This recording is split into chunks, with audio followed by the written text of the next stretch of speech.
I love our next guest. He was here the last time we were around the country. Well, it's been nearly, I can't believe this, and I'm sure he can't believe this. Believe it, yeah. I'm reading this. It's been nearly 17 years since our next guest starred in the literally revolutionary Showtime series Queer as Folk. Randy Harrison played Justin, coming of age in Pittsburgh on the show that ran for 5 seasons, that ran for in the early 2000s on Showtime. Now Randy is earning rave reviews, yes he is, for his lead role in the iconic musical Sunday in the Park with George, which just opened here in Minneapolis at the legendary Guthrie Theater. Ladies and gentlemen, please welcome one of our favorites, Randy Harrison, everybody. Welcome back. Thank you. It's so funny. The last time you were here, we were around the country. It's like you're our good luck charm. Really? You're our good luck charm, yeah. Yay. So this is I'm your happy to be that. For people that, you know, because we are in San Fran right now, in LA and Chicago and Orlando, people around the country. Great cities. Great theater. Tell everybody, this is your second time at the Guthrie. If people aren't familiar, I mean, there's just no better place. The Guthrie is one of the best theaters in the country. It's an extraordinary place to work. Yeah. Best local actors, best shops, building amazing sets, amazing directors, beautiful spaces, amazing audiences in Minneapolis. I mean, last time I was here, I was on tour. Yes. And it was one of my favorite cities to play. Yeah. Listen to that. Did you hear that, Minneapolis? And I'm not just kissing. I know, yeah. So let's talk about George. Randy, you play you play 2 roles. Tell everyone about who you play, and if they're not familiar with the story, tell us the story, if you will. Yeah, this is Sunday in the Park with George. It's a famous Sondheim show. Jake Gyllenhaal just did it on Broadway. I play George Seurat, the man who painted Sunday Afternoon on the Island of La Grande Jatte, the pointillism masterpiece, in the first act in 1880s. And then in the second act, I play a struggling artist in the 1980s. And it's sort of all about the struggle between art and making connections with people and your passion and bridging the two and connection. And it's a beautiful love story. Is it when you get the script, is it, I mean, because it is Sondheim and it is a legendary role, is it daunting, especially because you're doing 2 roles? Is it? It is daunting. I mean, I grew up loving the show and knowing the show. And did you? Yes. Yeah. I mean, I'm a theater nerd, so I knew the show.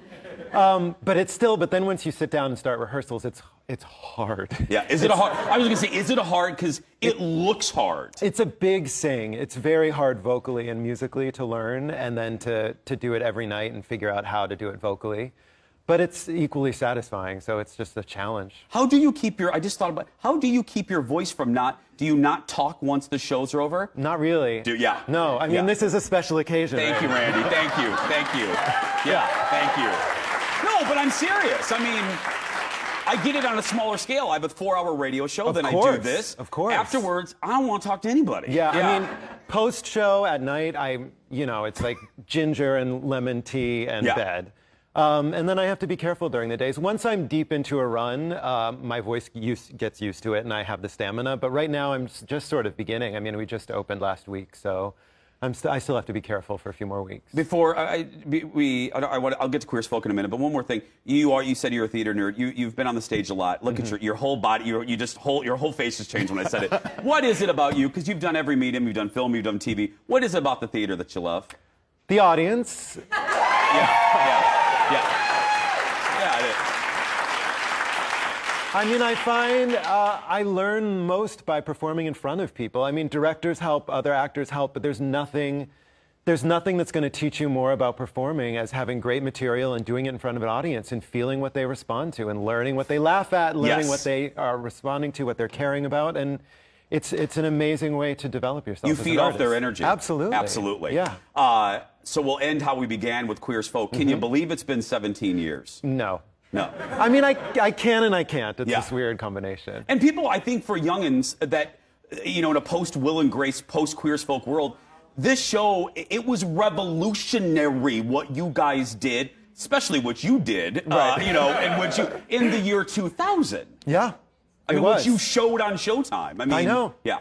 I know, and I kind of knew that at the time. I mean, I grew up before that, obviously, without that kind of representation. So the opportunity to do it, I knew how valuable it would be for people who were able to have access to it. Valuable, and don't you feel proud? Because even though I think it's more than just a TV show, I think for my generation, maybe the generation slightly below mine, that show was a catalyst for a lot of people feeling the feeling the permission to be themselves. I think so. And giving them the courage to do it. And Yeah.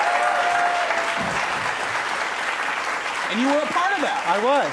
Yeah. And I'm grateful for it. I mean, it was such a rare opportunity, and I still am constantly looking back and so happy that I had that And chance. damn you, you haven't aged a bit. I made it a little bit. It's You starting have to not. happen. Shut up. You have not. Randy Harrison, everybody.